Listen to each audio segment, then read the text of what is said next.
Pensa numa cidade industrial do século XIX. Muita fumaça, agitação, uma sociedade inteira mudando da noite para o dia. E no meio desse caos, uma comunidade minoritária não só conseguiu sobreviver, como também prosperar. Essa é a história de como os judeus britânicos criaram um mundo para si.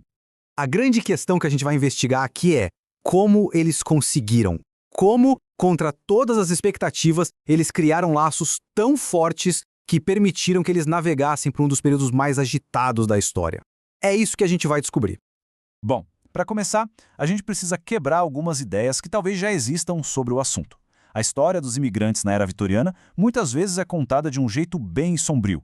Mas, quando a gente olha os dados, a história que eles contam é bem diferente e muito mais interessante. Geralmente, a gente ouve falar de guetos isolados, famílias desfeitas, gente que dependia totalmente da ajuda do Estado. Só que a pesquisa da Lisa Levine mostra uma realidade bem diferente. Bairros super dinâmicos, redes de parentesco inacreditavelmente fortes e um sistema de ajuda mútua super sofisticado, muito à frente do seu tempo.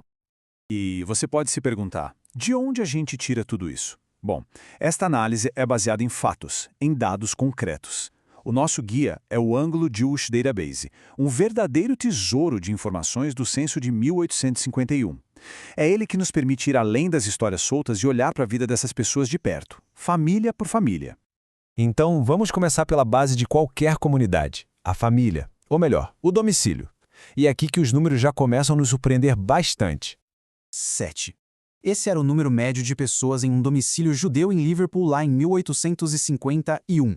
7 pessoas vivendo debaixo do mesmo teto. Mas o que esse número quer dizer na prática? Olha só que interessante quando a gente compara. A média na Inglaterra e no país de Gales era de 4,75 pessoas por casa. Já na comunidade judaica de Liverpool, a média era 7. É uma diferença enorme. Isso já nos dá a primeira pista de qual era a estratégia deles para sobreviver e prosperar. Pois é, essas casas não eram só pai, mãe e filhos. Eram verdadeiros centros de apoio. Era super comum encontrar avós, tios, sobrinhos e um ponto-chave, inquilinos, que eles chamavam de lodgers. Aquela ideia de que a industrialização isolou as pessoas em famílias pequenas simplesmente não se aplica aqui. E essa ideia de pseudo-família é perfeita para a gente entender o que acontecia. Os inquilinos não eram só uma fonte de renda, de jeito nenhum. Eles faziam parte de um arranjo familiar. Para um jovem imigrante que chegava sozinho na cidade, alugar um quarto numa casa judaica significava ter acesso imediato a uma rede de apoio, a dicas de trabalho e a sensação de pertencer a algum lugar. Ok, agora vamos sair um pouco de dentro das casas e olhar para as ruas. Como é que essa comunidade se organizava na cidade? A resposta, de novo, vai contra o que a gente costuma imaginar. Para ter uma ideia, vamos pegar o caso de duas famílias com o mesmo sobrenome, Samuel, em Liverpool. A Flora Samuel, descrita no censo como uma dama, uma viúva britânica, morava numa rua super chique. A alguns quilômetros dali, o Israel Samuel, um imigrante polonês com 7 filhos, vivia perto da muvuca das docas. Isso mostra que não existia o bairro judeu, e sim uma diversidade econômica e geográfica enorme dentro da comunidade. Então, por que, mesmo assim, existiam áreas com mais gente da comunidade judaica? A resposta é uma mistura de escolha e de necessidade. Por um lado, era uma escolha. Era bom morar perto das sinagogas, da comida kosher, da família. Por outro, para quem estava chegando ou tinha menos dinheiro, era uma necessidade. O preço do aluguel empurrava as pessoas para certas áreas. Ou seja, não era uma segregação forçada, era uma lógica muito mais complexa.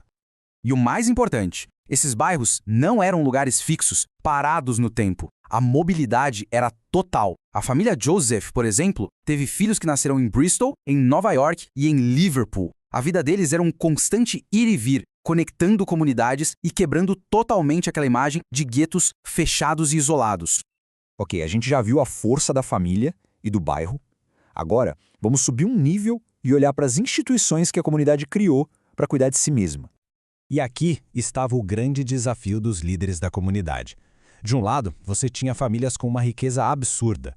Do outro, uma onda cada vez maior de imigrantes pobres, muitos só de passagem a caminho dos Estados Unidos. Como lidar com esse contraste?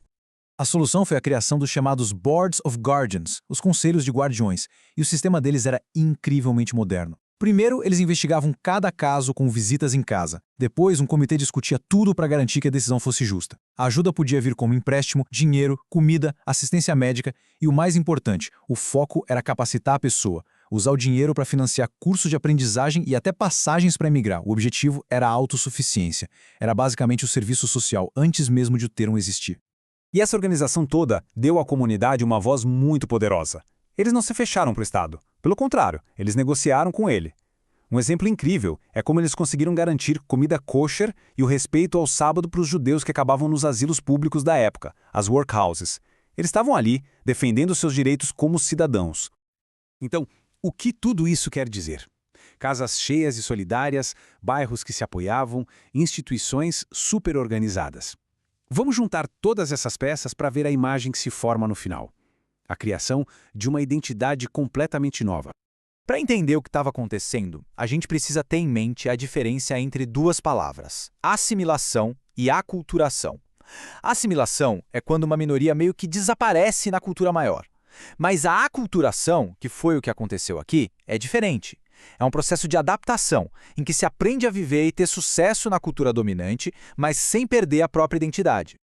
E olha, essa citação de um jornal da época, o Jewish Chronicle, de 1876, resume tudo perfeitamente. O autor diz: somos essencialmente ingleses. Mas a parte mais importante vem depois, misturando as peculiaridades dos ingleses com as nossas. Não era uma questão de escolher um lado, mas de criar algo novo a partir dos dois. E essa é a grande sacada. Todas essas estruturas que a gente viu, as casas expandidas, os bairros que funcionavam como rede de apoio, as instituições de caridade, não eram só um jeito de sobreviver. Elas foram a base, o alicerce, que permitiu que essa comunidade construísse uma identidade dupla, forte e cheia de confiança. Ser totalmente britânico e, ao mesmo tempo, sem dúvida nenhuma, judeu.